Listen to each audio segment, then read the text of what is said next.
Assalamualaikum warahmatullahi wabarakatuh. Perkenalkan, nama saya Trinandia Amira Zahra. Saya dari kelas 1C, D3 Akuntansi, nomor absen 25. Untuk kesempatan kali ini, saya akan menjawab beberapa pertanyaan untuk memenuhi tugas mata kuliah Bank dan Lembaga Keuangan.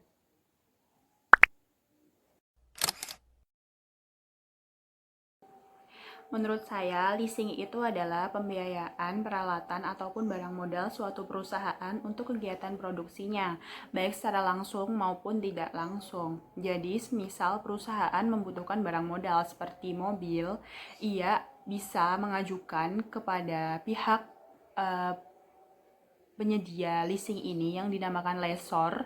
Kemudian, ia akan mendapatkan barang modal tersebut sesuai dengan perjanjian yang dilakukan di awal. Misal, dalam jangka waktu tertentu ia harus membayar berapa.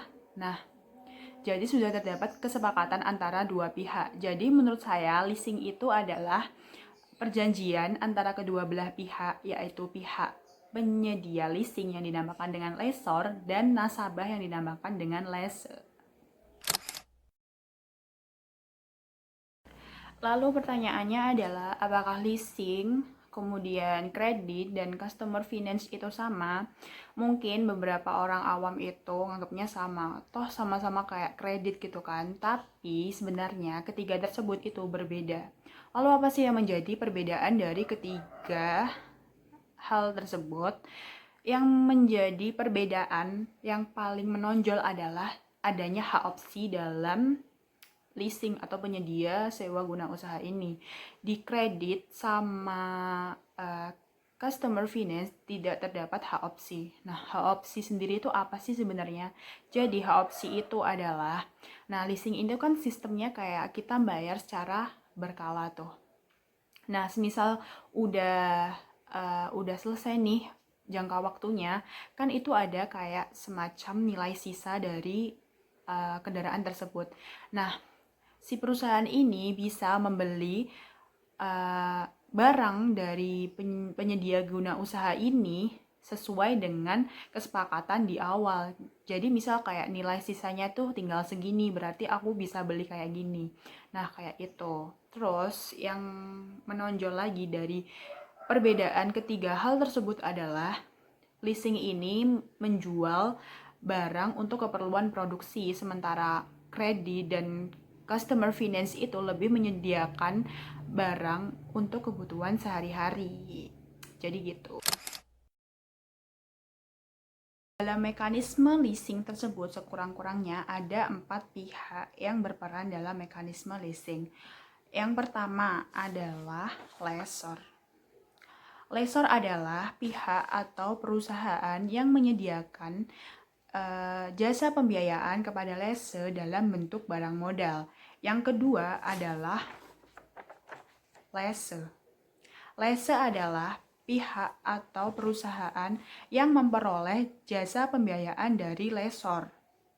Istilahnya kayak nasabah gitu. Kemudian ada pemasok.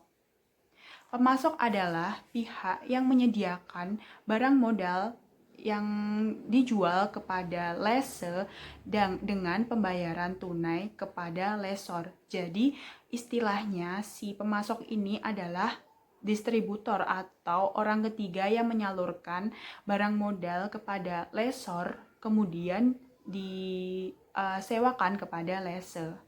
Dan yang terakhir adalah bank atau pihak kreditor. Dalam mekanisme ini, pihak bank atau kreditor ini tidak terlibat secara langsung dalam kesepakatan, tetapi bank berperan dalam penyediaan dana kepada lessor. Lalu, bagaimana sih mekanisme dari leasing tersebut? Dalam mekanisme leasing ini terdapat 3 pihak yang berperan, yaitu lessor, lessee, dan pemasok. Di dalam mekanisme ini pihak bank memang tidak terlibat. Lalu bagaimana sih mekanismenya? Yang pertama adalah lessee menghubungi pihak pemasok untuk penentuan jenis barang. Jadi, semisal lisi ini membutuhkan barang modal seperti ini, maka ia bisa menyerahkan kepada pemasok mengenai harga ataupun spesifikasi barang yang diinginkan. Yang kedua adalah lisi melakukan negosiasi dengan lessor mengenai kebutuhan pembiayaan barang modal. Jadi, si lisi ini bilang ke lessor bahwa pihak kami menginginkan barang modal, sejumlah barang modal seharga segini. Yang ketiga, lessor mengirimkan letter of offer kepada lisi yang berisi syarat-syarat pokok persetujuan lessor untuk membiayai barang modal yang dibutuhkan lisi. Setelah itu, terdapat penandatanganan kontrak leasing. Penandatanganan kontrak ini diikuti oleh 3 pihak tersebut, yaitu mencakup lessor, lisi, dan pemasok. Di dalam penandatanganan kontrak ini juga terdapat beberapa hal seperti hak milik, kemudian jangka waktu pembiayaan, hingga hak opsi bagi lisi. Setelah terjadi penandatanganan kontrak, kemudian akan dilakukan pengiriman order beli kepada pemasok disertai pengiriman barang kepada lisi. Setelah barang tersebut dikirim kepada lisi, kemudian lisi bisa mengecek barang yang dikirim oleh pemasok apakah barang tersebut sesuai dengan spesifikasi barang yang dipesan di awal. Kemudian lisi juga menandatangani sejumlah dokumen yang dibawa oleh pemasok. Kemudian setelah terjadi pengiriman dan pengecekan, kemudian si pihak pemasok ini membawa sejumlah dokumen dan diserahkan kepada lessor, dan dokumen ini berisi sejumlah biaya yang harus dibayar oleh lessor. Setelah semuanya sudah selesai, maka pembayaran sewa secara berkala dapat dilakukan oleh lisi kepada lessor sesuai dengan perjanjian di awal. Jadi, dilihat dari namanya, yaitu lease agreement, artinya kesepakatan atau persetujuan antara kedua belah pihak secara bersyarat, yaitu antara pihak lessor dengan lisi.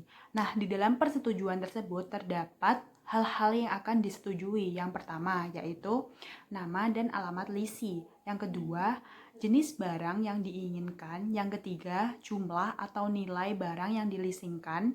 Yang keempat, syarat-syarat pembayaran. Yang kelima, syarat-syarat kepemilikan. Dan yang terakhir adalah sanksi oleh lisi apabila lisi melanggar perjanjian di awal.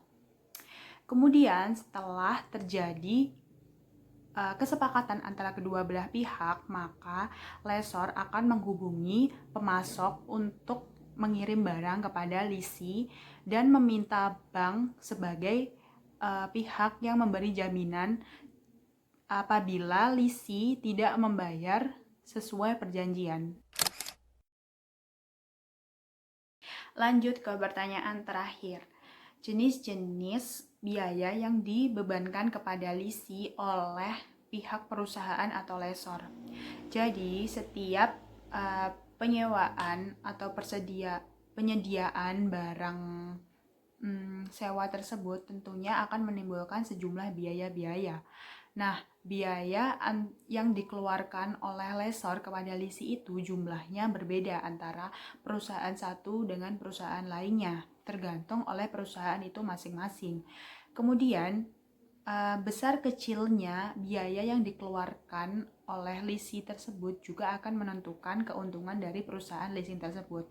Nah, lalu apa saja sih biaya yang dibebankan kepada lisi?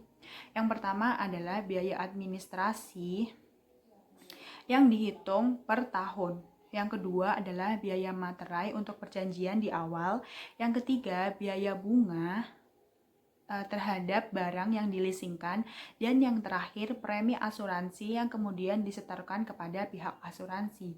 Dari keempat jenis biaya yang dibebankan kepada lisi, biaya bungalah yang memberikan keuntungan paling banyak terhadap perusahaan.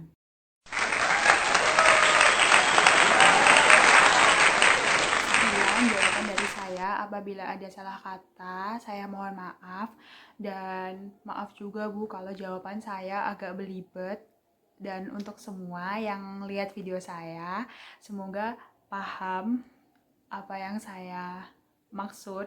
Dan semoga ilmu yang saya sedikit sampaikan ini dapat bermanfaat. Dan jangan lupa tetap di rumah. Oke.